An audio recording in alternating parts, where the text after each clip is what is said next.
એક ગરીબ બ્રાહ્મણ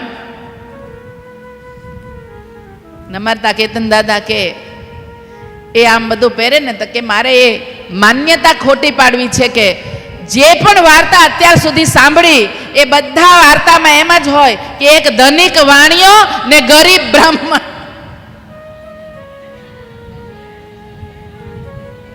કે બ્રાહ્મણ ગરીબ અને પાછા એમ કે બ્રાહ્મણોને વળી પૈસા શાના? લગ્ન પ્રસંગ હોય ને ત્યારે આપણે બધાને આપણા બ્યુટિશિયનને સૌથી વધારે પૈસા આપીએ, કપડાવાળાને સૌથી વધારે પૈસા આપીએ, આપણે ઘરેણા લેવા જઈએ એને પણ સૌથી વધારે પૈસા આપીએ, જમણવાર વાળાને પણ સૌથી વધારે પૈસા આપીએ.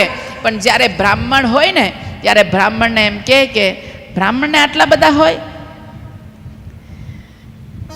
તો બાપુ હંમેશા એક વાત કહે તો, હે દીદી આ બધા આમ કે તો અમે પેટ્રોલ પંપ પર જઈએ ત્યારે અમે કઈ શ્લોક સંભળાવીએ એટલે એ લોકો પેટ્રોલ પૂરી દે છે. અમારી પાસે તો એ લોકો પૈસા જ માંગે છે ને, અમને કોઈ મફત થોડી ભરી દેતા છે. તો અમારે જીવન તો છે જ ને. તો મનુ ઋષિએ આજે બ્રાહ્મણ, ક્ષત્રિય, વૈશ્ય અને શૂદ્ર જે 4 જાતિ જે બનાવી એમાં જ્યારે કાર્યની વહેંચણી કરી કે બ્રાહ્મણ બાળકોને સંસ્કાર દેશે, ક્ષત્રિય બધાનું રક્ષણ કરશે, પણ જે એનો વિષય છે એ વિષય એને ક્યાં? હવે પ્રભુના ચરણોમાં. પહેલા સ્વાર્થ માટે હતું, હવે પરમાર્થ માટે એમણે એનું જીવન શરૂ કર્યું. તો આપણું જીવન આવી રીતે બદલાતું જવું જોઈએ. તમને ગમતો વિષય પકડી રાખો. હું એમ નથી કહેતી કે બધું છોડછાડીને નીકળી પડો, પણ હવે સ્વાર્થની સાથે પરમાર્થનું કામ પણ આપણે કંઈક કરીએ તો એ ખૂબ મહત્વનું છે. અને બ્રાહ્મણ માટે તો એમ કહેવાયું કે એ લૂલો હોય ચાલે, લંગડો હોય ચાલે, પણ જ્ઞાનથી બુદ્ધિ હોય તો એ બ્રાહ્મણ ન ચાલે. જે ત્રિકાળ સંધ્યા ન કરતો હોય એ બ્રાહ્મણ ન ચાલે. જે બ્રહ્મ મુહૂર્તમાં ન ઉઠતા હોય બ્રાહ્મણ ન ચાલે. એવું આમાં લખ્યું છે, દીદી નથી કહેતા, આ શિવ મહાપુરાણમાં લખ્યું છે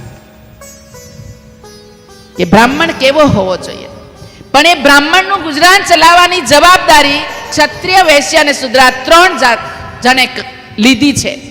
અને પહેલાના જમાનામાં એટલે પોતે જે પણ લેતા, શેઠાણીઓ જે બધું લેતા એ પહેલા બ્રાહ્મણ પત્નીને પહેરવા માટે આપતા હતા. હવે તો પોતાના સગાને નથી આપતા, તો કે પાછું આપી જાય ન આપી જાય તો પછી ત્યાં સુધી તો જાય જ ક્યાંથી? તો આગે દોડ પીછે ચોડ. આગળ તો દોડતા ગયા પણ પાછળ બધું ગડબડ થતી ગઈ.